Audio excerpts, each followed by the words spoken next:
an issue that's of huge importance to consumers, to producers, to governments, to regulators.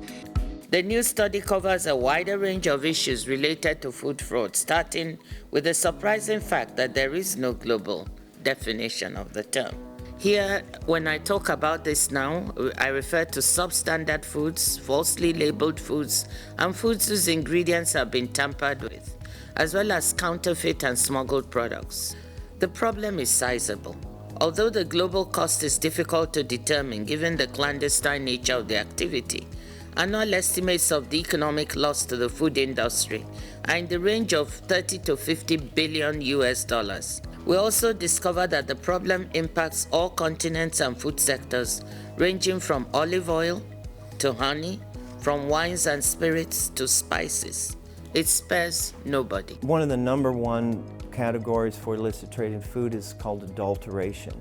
And that's where criminal groups will take and they will mix in spurious ingredients or other materials into the food, adding water to milk or adding corn syrup to dilute pure honey. If some of these ingredients are toxic in any way, then consumer health is at risk. When you import food for your own consumption, and Mauritius imports almost 70% of that, you have a duty to make sure that your system in place is foolproof, that it's reaching the people without too much difficulty. One of the things WTO could do was doing events like this one, sensitizing people, but using the trade policy reviews, because I wanted to come to that. In being discussant in a number of trade policy reviews, I was quite shocked to see that some countries don't actually have food laboratories, they don't have food standard agencies, they don't have the basics to check what's coming into their market. No single member, wherever it's small or bigger, can solve all the problems by their own.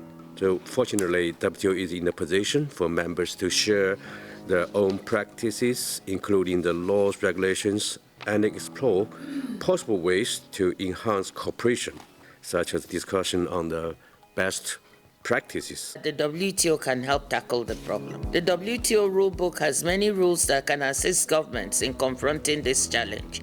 Of particular relevance are the WTO Agreement on Sanitary and Phytosanitary Measures, the SPS, which enables members to regulate food imports based on science and risk assessment techniques, and the Agreement on Technical Barriers to Trade, which enables members to address deceptive practices. We are really pleased that the WTO has taken on because it is a real serious issue. In fact, the WHO has said that illicit trade in alcohol happens in 1 out of 4 bottles. Trade facilitation agreement is a great tool. We think that it would be really interesting to have the private sector come and speak about how it's using the TFA to counter illicit trade. The WTO is largely recognizes the custodian of international trade, making sure that the multilateral trading system delivers benefits for economic development, for prosperity, to ensure inclusive, sustainable development. Illicit trade is growing rapidly, and it's undermining all of those objectives. So what I think is very important about the meeting today and the launch of this report is that it's going to help us start to find balance between trade facilitation and those negative social economic costs. The WTO never prevents any country from regulating whatever the country wants to regulate.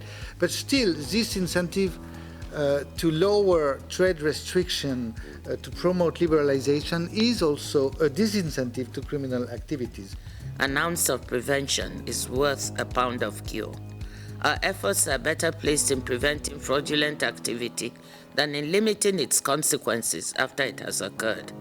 It is through that prevention lens that I would really like us to examine the contributions the WTO can make to tackling illicit trade in food.